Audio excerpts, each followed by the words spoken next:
À peu près tout le monde sait que pour s'enrichir, il faut abandonner certaines choses. Dans cette vidéo, je me propose de partager avec toi 4 choses que j'ai sacrifiées dans ma vie parce que je voulais gagner davantage d'argent. Parce que j'ai fini par comprendre que ces choses étaient incompatibles avec la richesse. Et donc, il m'était impossible d'atteindre des résultats financiers conséquents si je maintenais ces choses dans ma vie.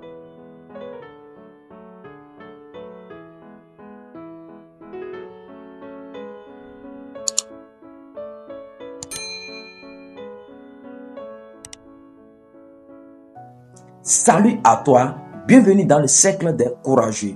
Moi, c'est Victorin Bebiero. Ici, je te parle de motivation et des affaires. Si tu veux faire partie de ce beau cercle, 2 choses à faire. La première, abonne-toi à cette chaîne, active la cloche de notification. Tu seras informé de l'apparition de toutes nos vidéos business comme celle-ci qui vont t'apporter de très bons contenus. La deuxième chose, partage cette vidéo. Nous vivons tous dans un environnement médiocre. Parce que la société est médiocre. Ça veut dire que la société va nous pousser à avoir des résultats médiocres. Si tu fais ce que tout le monde fait autour de toi, alors tu auras les mêmes résultats que tout le monde. Si tu vas dans les mêmes écoles, si tu fréquentes les mêmes lieux, si tu manges dans les mêmes endroits, tu auras le même type de résultats. Tu sais qu'il y a un adage qui dit, dis-moi avec qui tu marches, je te dirai qui tu es. Parce que bien évidemment, l'environnement dans lequel on est définit qui on est. Et il se trouve que nos sociétés actuelles valorisent un certain nombre d'éléments qui sont anti-succès en réalité.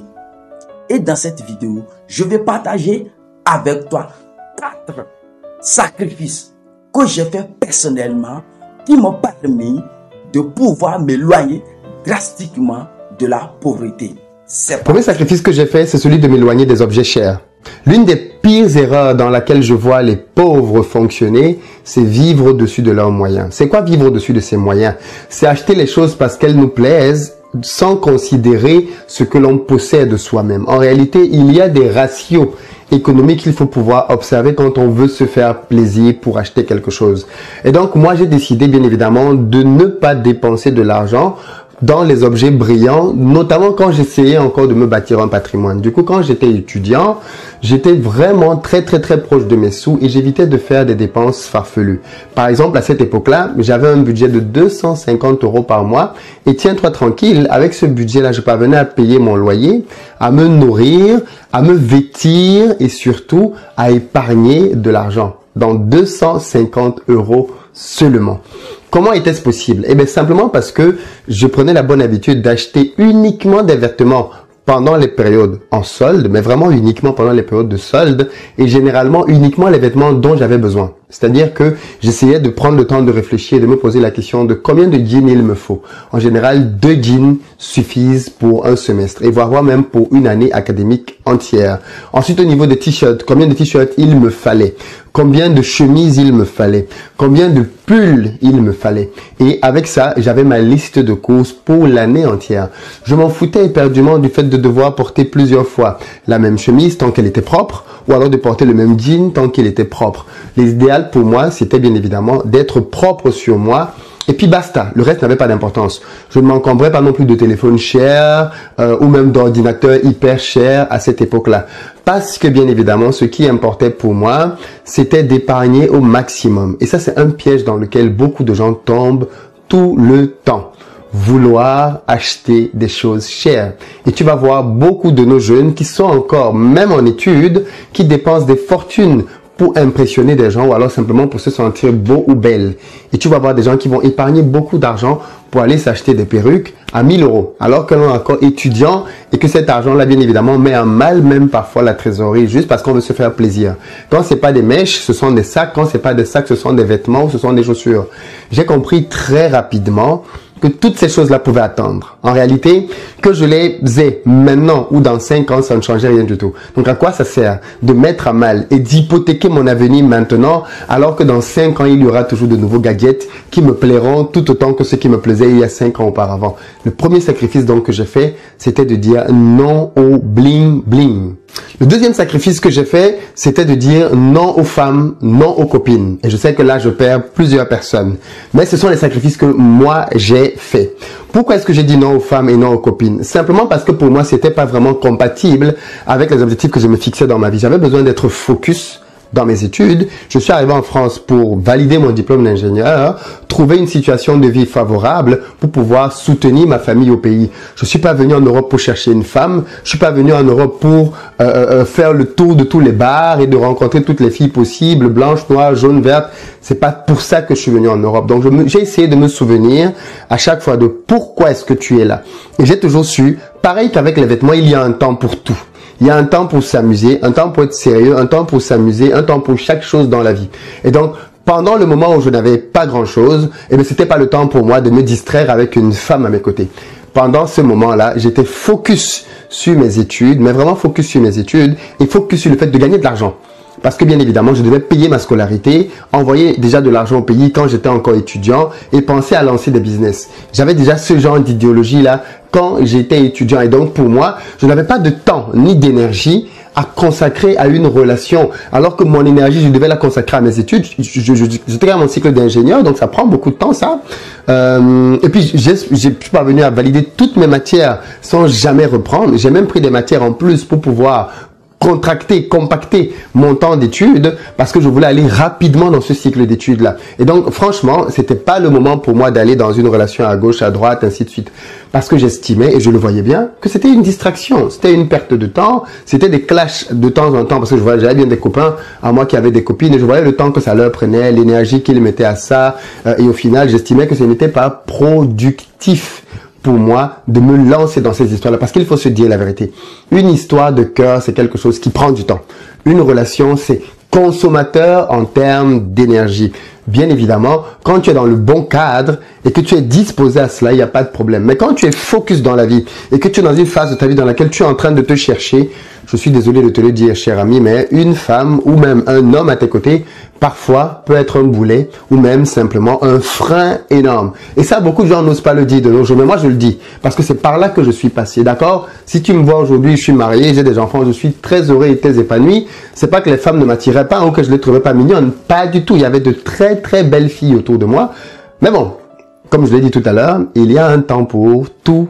Il y a un temps pour étudier et un temps derrière pour pouvoir être avec une femme. Et quand le moment pour moi est venu, à la fin de mes études, parce que oui, celle qui est devenue ma femme plus tard, je l'ai rencontrée à la fin de mes études. Donc effectivement, par la suite, j'étais beaucoup plus focalisé à bâtir ma vie puisque j'avais fini cette phase d'études-là. Et donc, j'étais beaucoup plus à même de pouvoir me consacrer entièrement à une relation, à étudier quelqu'un, à voir si on pouvait bâtir un projet ensemble. Et par la suite, tout ça s'est avéré payant et aujourd'hui, on est très heureux et épanoui. C'est le sacrifice que j'ai fait, quoi. Non aux femmes. Malheureusement, je dis ça parce que je sais, on est des hommes, pour ceux qui suivent là, qui sont des hommes. Beaucoup d'entre nous, surtout dans la jeunesse dans laquelle nous sommes, pensent qu'on définit un homme à sa capacité à accumuler des femmes. Et ça, c'est juste l'une des pires choses que tu peux faire. Je ne citerai pas de nom, mais je pense que tu connais beaucoup de personnes, toi-même à ton niveau, très célèbres ou même moins célèbres, qui ont brisé leur vie à cause du sexe, à cause de femmes, à cause d'hommes, parce qu'ils n'ont pas su contenir leurs pulsions. Ils ont brisé l'œuvre de toute une vie. Ils ont passé leur vie à bâtir quelque chose avec un partenaire et au final, ils ont tout brisé. Pourquoi? Parce qu'ils n'ont pas su s'abstenir, ils n'ont pas su se maintenir. Même quand tu es un homme ou une femme et que tu es marié, ça je vais te le dire aujourd'hui, il y a des moments dans lesquels il faudrait que tu apprennes à t'abstenir. Quand ta femme vient d'accoucher, je suis désolé, mais tu dois passer des mois parfois sans avoir de rapport avec elle. Comment tu fais à ce moment-là? Tu vas aller chercher ailleurs parce que tu n'es pas capable d'attendre 3 mois, d'attendre 2 mois, ainsi de suite. Comment tu fais? Parce que je vois déjà quelques-uns qui se disent « Oui, mais non, comment tu fais pour patienter autant ?» Eh bien, je suis désolé. La phase dans ma vie dans laquelle je me suis focalisé justement à autre chose qu'aux femmes a été aussi une phase dans laquelle j'ai appris à avoir le contrôle sur mon corps. Et j'ai lu tellement de livres et tellement de témoignages de personnes très influentes qui disaient que l'un des grands pièges de tous ceux qui veulent réussir, c'est le sexe.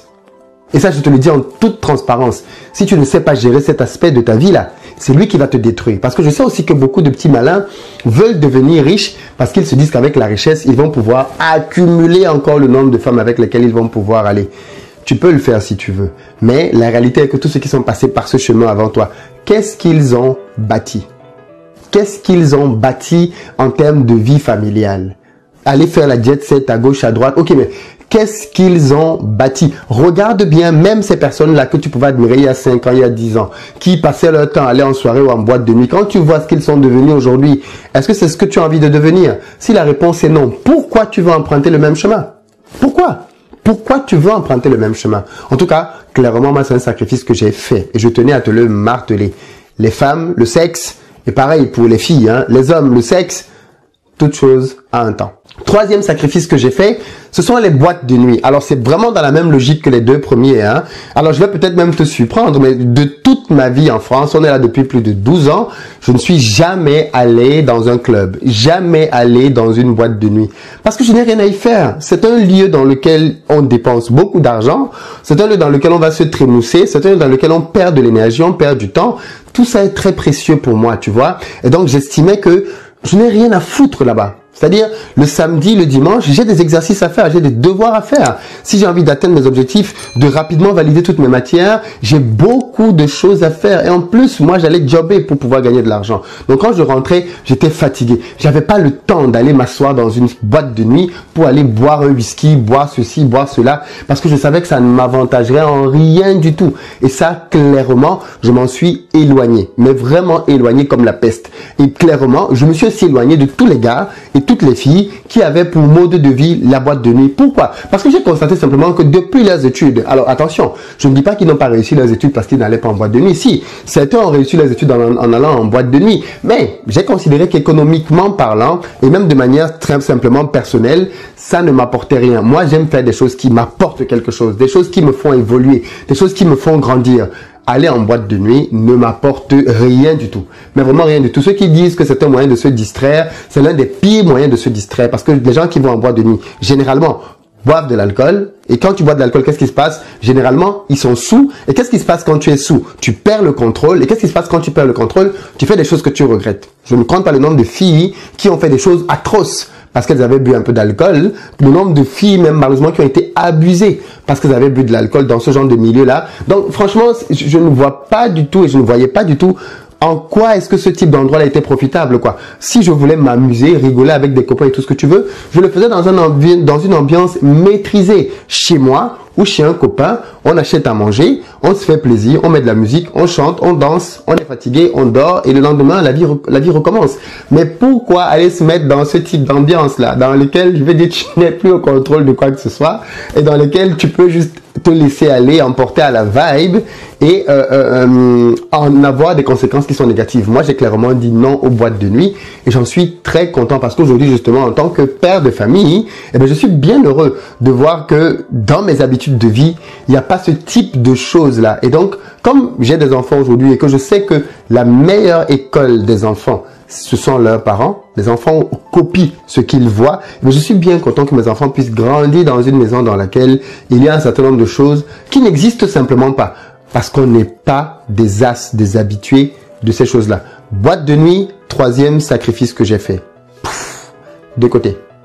Quatrième sacrifice que j'ai fait, c'est le sommeil. Je sais qu'il y a des gens ici, je vais perdre beaucoup de gens qui sont des fans de sommeil. C'est-à-dire, tu peux tout leur retirer, mais pas le sommeil. Si tu n'es pas prêt, d'accord, à dormir à 2 heures du matin et à être debout à 5 heures du matin, il faut dire non à la richesse. Parce que toutes les personnes qui ont gagné beaucoup d'argent et qui ont même bâti des choses qui les passionnaient dans leur vie vont te dire qu'à un moment donné, n'ont plus compté les heures.